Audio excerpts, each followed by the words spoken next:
We didn't see Angel. No, today was less about injury, more about she woke up not feeling well today. Yeah. So she's under the weather, so trying to stay home from shoot around, and we'll see how she feels coming into time. Okay, so it's not like, because back, I just know that can be very serious and... No, not further injury related. Yeah. All right, I'll keep going. I was talking to Nate Tibbetts a little bit about just like his transition that he's been going through, and he like transitioned from being an assistant to head coach, and he was saying how like as an assistant you can kind of like duck and move some days. You don't always have to be the center of attention, but as a head coach, it's like every day you're answering all the questions, you're being looked to, and so I guess I'm just wondering how that transition has been for you.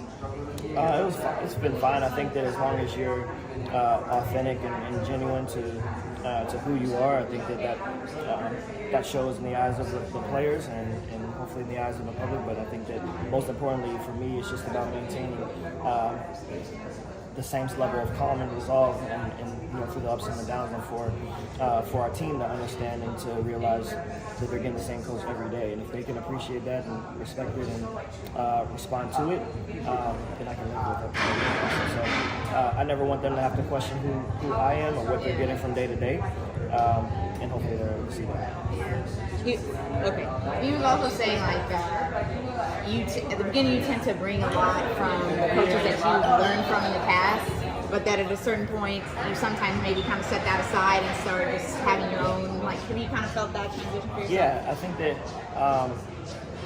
that throughout your coaching career, you take bits and pieces from things that you like, even from your playing career, and things that you've learned from coaches that you played under. And for me, I always knew I wasn't a great player, and so coaching was something that I really always wanted to do. And so obviously having my dad to look up to as well, there's just so many great coaches that I've been able to learn from.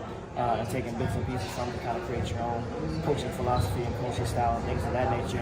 And then you never know what team you're going to end up being with and what the sum of those parts are. And so sometimes you may have to adjust that a little bit. And so yeah, it's normal growth, just like a rookie player. It's rookie coaches going through different stuff as well. So, but it's teaching moments and learning moments throughout. Thank you, Coach. So we saw Ariel participate in the open portion for us. Got signed, and we'll see her out there tonight. Yeah, I think she'll be good to go today.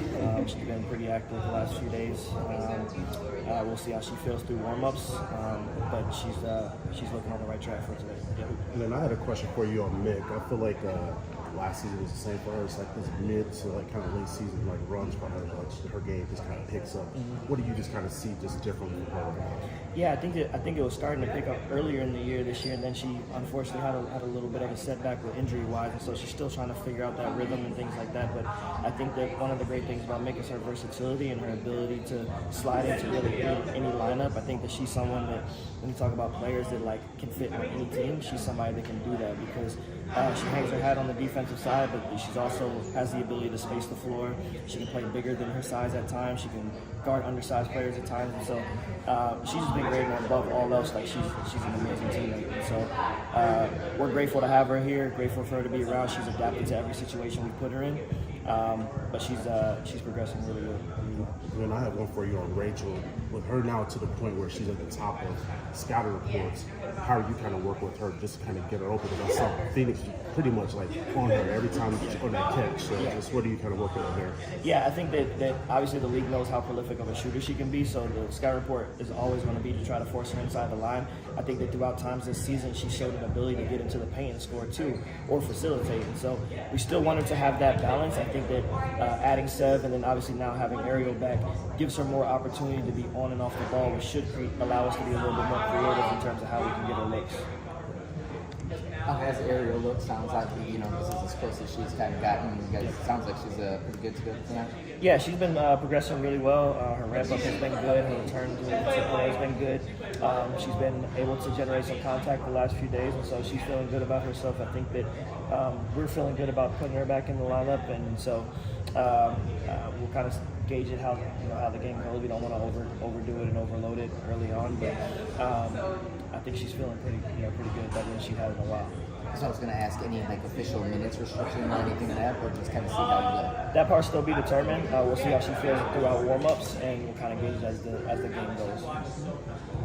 In the middle of a little bit of a rough stretch right now, and as a first-year guy, kind of going, in that seat for the first time, going through this for the first time, how do you kind of keep everybody in a good mindset, or how do you kind of approach talking to the team when things just aren't necessarily playing out the way that you hope? Yeah, I think it's still, we've understood the adversity that we've gone through this year, and I think that for us, the silver lining is that we still got a lot of basketball left to play. And so what we don't want is to feel bad about ourselves and our situation right now that affects the next 16, 17 games that we have.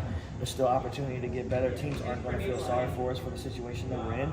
So we got to be prepared to fight and battle each day. And I think at the end of the day, if you love playing this game, if you love playing with the people that's next to you, and if you understand the responsibility that comes with the job of being a professional basketball player and coach, I think that that's enough to get up each day and to put forth your best effort.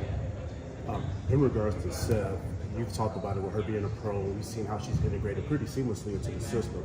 How are you feeling as far as your comfort level up at her minutes even more than what they are right now? Yeah, it's going to be a challenge here and there, just because now we have Ariel back as well, so another addition to our guard depth, and it's like we were so depleted, and now we got a lot back, and so we got to figure out what those rotations look like. We obviously feel pretty good about where Seth is in the short time that she's been here thus far, but with Haley coming back as well last game and Ariel coming, we got to figure some things out from a rotation standpoint, but that's a better problem to have than being short. So. That's right. All right. Thank you.